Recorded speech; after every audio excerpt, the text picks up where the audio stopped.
আসসালামু আলাইকুম। সবাই কেমন আছেন? আমি তো আলহামদুলিল্লাহ ভালো আছি। তো গতকালকে হয়তো অনেকে জেনে থাকবেন যে আমার বাবা আসছিল।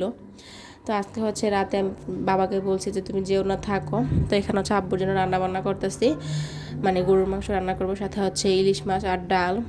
এই আর কি আমাদের যতটা সামর্থ্য ততটা তার ভিতরে। তো এখানে রান্না বান্না করতেছি, পাশাপাশি একটা কথা আসলে বলে দিই, মেয়েরা হচ্ছে বিয়ের পরে মানে বুঝতে পারে যে বাবা মা কতটা আসলে আপন। আর আপনাকে বোঝার মতো আমার মনে হয় যে একমাত্র বাবা মাই পারে। যত যাই বলেন না কেন, বাবা মার ঋণ আসলে আমরা কখনোই শোধ করে দিতে পারবো না। তো এখানে রাতে রান্না খাওয়া দাওয়া করার পরে হচ্ছে বাবা কী আনছিল আমি একটু আপনাদের সাথে একটু শেয়ার করি।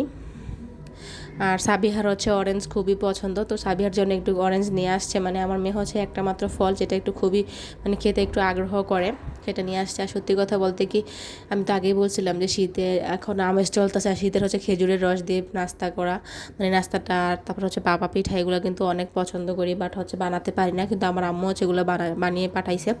আর এখানে হচ্ছে দুধ, সাথে হচ্ছে কি বলে গ্রামের কিন্তু খাঁটি গরুর দুধ পাওয়া যায়। এখানে আসার পরে হচ্ছে আমরা একবার অনেক দুধ খোঁজাখুঁজি করছিলাম, গরুর দুধ কিন্তু পাই নাই সাবিহার জন্য। কেননা সাবিয়াকে কিছু না কিছু এখন তো খাওয়াইতে মানে শিখাতে হবে আর কি, চেষ্টা করতেছি। তো এখানে হচ্ছে আমি একটা কথা শেয়ার করে নেই যে কি বলে, আমি আসলে যত কথা না মানে বিয়ের পর বুঝতে পারছি আসলে যে মেয়েরা কেমন থাকে বা সংসার জীবন তাদের কেমন হবে, আসলে তখনই খুব মানে বুঝি যে আসলে একটা বাবা মা আমাদেরকে কত কষ্ট করে বড় করে আর কি। বাবা মার অবদান আসলে আমরা কখনোই শেষ করতে দিতে পারবো না। আমার মনে হয় যে মানে ছোট থেকে বড় করতে একটা বাবা মায়ের যতটা না কষ্ট হয় বা যতটা না পরিশ্রম দিতে হয়, আমার মনে হয় যে বিয়ের পর তার থেকে বেশি মেয়েদের পিছনে ঘোরাঘুরি করতে হয়। কেননা সবসময় বাবারা ভাবে যে আমার মেয়েটা সুখী হবে কিনা, ভালো আছে কিনা, কেমন আছে ওইখানে, ওর কিছু দরকার পড়ে কিনা। আমার মনে হয় যে বিয়ের আগের থেকে বিয়ের পরে মেয়েদের প্রতি একটু বেশি চিন্তা করে বাবা মা। আমি জানি, এটা আমার নিজের মানে ব্যক্তিগত ধারণা থেকে বলতেছি। আপনাদের কার কেমন লাগে অবশ্যই কমেন্ট করে জানাবেন। মানে অনেকজন আমার বিষয়টা আসলে বলে বোঝানোর মতো না, যতই না বলি ততই আমার মনে হয় যে কমে গেছে।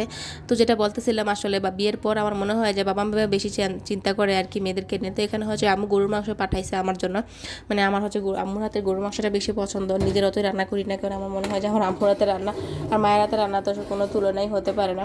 সব থেকে বড় কথা যেটা, সেটা অবশ্যই আমি আপনাদের সাথে একটু পরে শেয়ার করব। আর এখানে হচ্ছে এগুলো হচ্ছে মানে খেজুরের রস দিয়ে নাস্তা রান্না করা হয়েছে আর কি, যত দ্রুত সম্ভব পাঠাইছে আর কি আম্মু রান্না করে। আর এটা হচ্ছে যে আদা রসুন বাটা। সত্যি কথা বলতে কি জানেন না, আমি হচ্ছে আদা রসুন ধরতেই পারি না, আমার হাত প্রচণ্ড জ্বলে।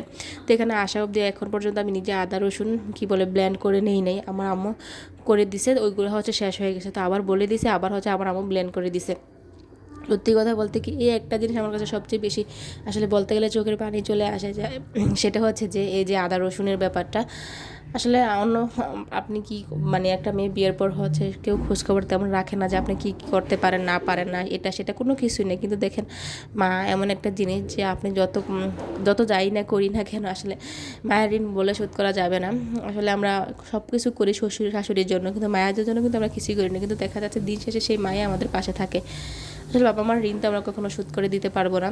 আর এই যে আদা রসুনের ব্যাপারটা, তো যাই হোক, যদি ভিডিওটা ভালো লাগে অবশ্যই শেয়ার করে পাশে থাকবে। সবাই ভালো থাকবেন, আল্লাহ হাফেজ।